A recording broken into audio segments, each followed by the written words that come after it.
Praise the lord. దేవుని నామమునకు మహిమ కలుగును గాక. ఈరోజు దేవుని వాగ్దానము, యెహోవా యందు నమ్మిక ఇంచువాడు సురక్షితముగా నుండును. సామెతల గ్రంథము 29వ అధ్యాయము 25వ వాక్యము. ఎవరైతే యెహోవా యందు నమ్మిక ఇంచునో వారు సురక్షితముగా ఉండును అని దేవుడు ఈ దినము ఈ వాగ్దానము ద్వారా మనతో మాట్లాడుచున్నారు. ఆఖరిలో జరిగే ప్రార్థనలో మీరు కూడా ఏకీభవించండి. బైబిల్ ప్రకారము మానవుని దగ్గర రక్షణను కోరేవాడు ఇసుక మీద ఇల్లు కట్టిన వాడితో సమానం. మత్తయి సువార్త 7వ అధ్యాయము 26-27 వచనాలు. కానీ ప్రభువునందు నమ్మిక ఉంచిన వాడు బండ మీద ఇల్లు కట్టిన వాడితో సమానం. మత్తయి సువార్త 7వ అధ్యాయము 24వ వచనము 25వ వచనము. ఒక చిన్న పక్షి సంతోషంగా మధురంగా కుహు కుహు అని పాడుతున్నది. మీకు తెలుసా? ఆ పక్షి పాట పాడే సమయంలో చుట్టూ భయానక వాతావరణం కమ్ముకుని ఉన్నది. బీభత్సమైన తుఫాను హోరు గాలితో ప్రకృతి విలయ తాండవం చేస్తున్నది. ప్రజలు ఇక్కడకు అక్కడకు ఆశ్రయం కోసం పరుగులు పెడుతున్నారు. అంత భయానక పరిస్థితిలో కూడా ఆ పక్షి ఎంతో నెమ్మదిగా ప్రశాంతంగా మధురంగా పాట పాడుచున్నది. కారణం ఏంటో తెలుసా?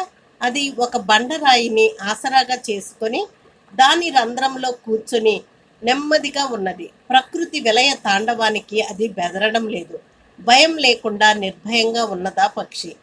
ప్రియమైన వారలారా, ఆ చిన్న పక్షి ఎంతో సంతోషంగా ఉన్నదంటే ఆ విధంగానే నీవు కూడా ప్రభువును ఆశ్రయించి ఆయన యందు విశ్వాసం ఉంచినచో అలాగే నిశ్చింతగా ఉండగలవు.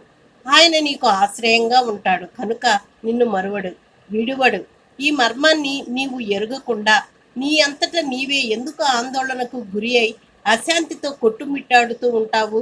దేనిని గూర్చి చింతపడకుడు, కానీ ప్రతి విషయములోనూ ప్రార్థన విజ్ఞాపనముల చేత కృతజ్ఞతాపూర్వకముగా మీ విన్నపములు దేవునికి తెలియచేయుడి.